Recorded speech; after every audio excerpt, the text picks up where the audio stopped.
to do its part in this fight. Thank you. Very good. Thank you very much, Ms. Slayman. Senator Lee has come back from another hearing of some kind. We're joined by Senator Hirono and Senator Tillis, who I know went to vote. But I thought I'd start with you, Mr. Delrahim.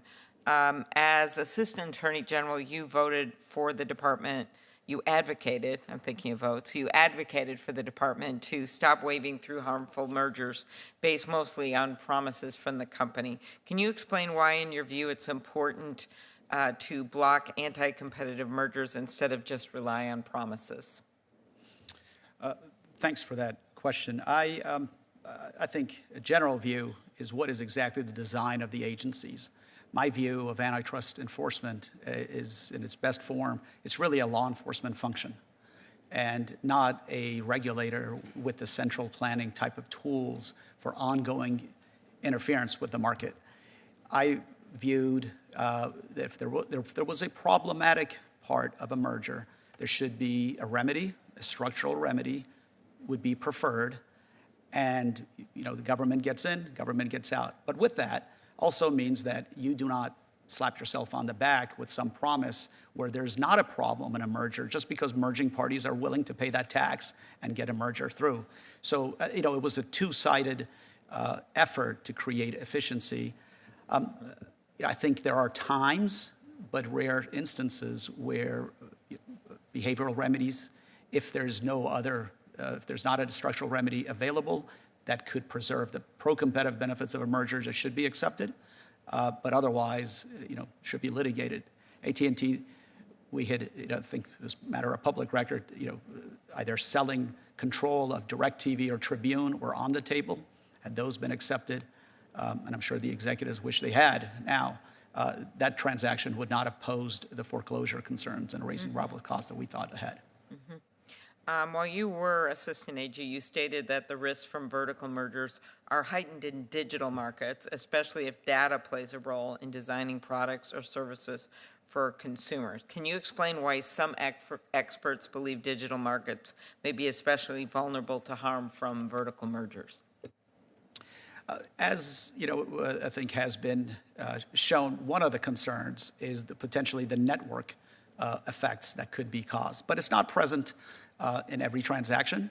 Every single one is fact specific, and we have to take a look to see, is the transaction intended to block somebody who is going to disrupt the market power that the underlying digital platform may have. With that, you would hope that preserve the competitive forces rather than them. And we had, I think, 2 days of hearings at Stanford Business School to look exactly at that, and there's a body of record about that. That was one of the reasons I had made that comment. Mm-hmm. Okay, thank you. Dr. Rose, can you talk about why many economists now accept that vertical mergers in a concentrated industries can be harmful? Sure. So I think let's look at a kind of simple situation where you've got a firm that is participating in a concentrated market, and let's assume that it's got a reasonably sizable position in that market. And now it's thinking about buying someone else either upstream or downstream. And the concerns that economists have raised, first from a theoretical perspective, and this goes back to literature in the 1980s and 90s and forward, and increasingly in empirical analyses, is that type of merger may give the firm, the combined firm, the incentive and the ability to exercise its market power through something like raising its rivals' costs, so making its rivals less effective competitors and enabling that firm to increase its profits, and in the process of doing that, raise price to consumers, or foreclosing rivals from competing altogether. And it's not just price, it can hurt consumers through innovation as well.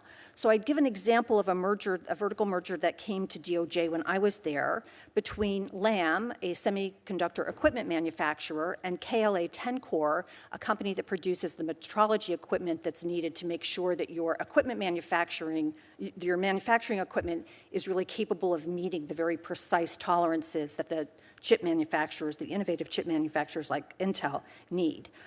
that was a merger where the companies came and said, well, this integration is going to create all these efficiencies and innovation and make it more effective. And what we realized as we looked at this is that it gave the combined company the ability to deny access to the KLA 10-core metrology equipment, not necessarily permanently. Maybe all it had to do was deny access to the Lam competitors for a few months. But that would be enough to disadvantage those competitors, leaving them behind in the race to produce equipment that could manufacture the new generation of chips. And that there, to Mr. Dellerham's point, was really no way that you could write a conduct remedy that would prohibit the company or exclude the company from denying that access in something as simple as just, maybe it was just a little slower to tell rivals about this new measurement equipment that was available. I think that's the problem that we face, is that when the company has both the incentive and ability through its acquisition of an upstream or downstream firm to disadvantage rivals, it's compelled to use that market power. And I think that's the understanding that economists now have of many vertical mergers. Not all, but many, especially in oligopoly markets. I think that's an important point. Okay, Live Nation, Ticketmaster brought it up at the beginning, Ms. Slayman. In 2010, the DOJ allowed Live Nation to acquire Ticketmaster after Live Nation promised not to use its music promotion business to force venues to use Ticketmaster for ticketing services. 9 years later, the DOJ had to step in and set new terms for Live Nation after the company repeatedly broke those promises. And earlier this year, the New York Times reported that the DOJ is investigating Live Nation for continuing its unlawful conduct. And we hope that our hearing and the information that we gathered at that hearing will be helpful for that reported investigation. Ms. Slayman, in instances like the Live Nation merger, where a company later reneges on an agreement that was key to the decision to approve the merger in the first place, even though many of us raised issues with it at the time, I'd just like to note for the record. But when the company later reneges on an agreement that was key to the decision to approve the merger in the first place, how are consumers generally harmed? Well, it very much depends on the details of the situation. It became so clear in the Ticketmaster case that consumers were not well served by the lack of competition against Ticketmaster. I think Taylor Swift felt the need to talk about why this terrible consumer experience happened to her fans. And one of the things that she mentioned was she likes to take as much of this process in-house as she can, and with Ticketmaster, that wasn't an option. I think that's because of these exact agreements, because Live Nation has such strong control over the venues.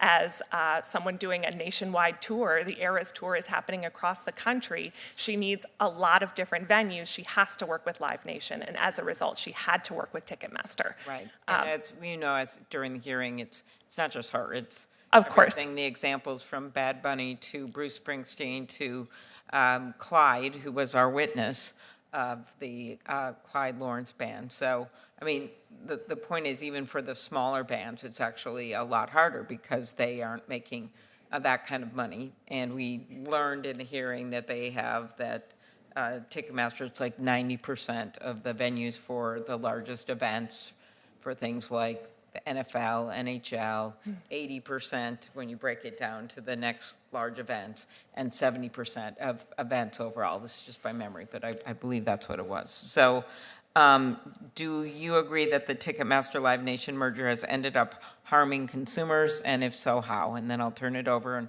I'm going to go vote and turn over to Senator Lee in return.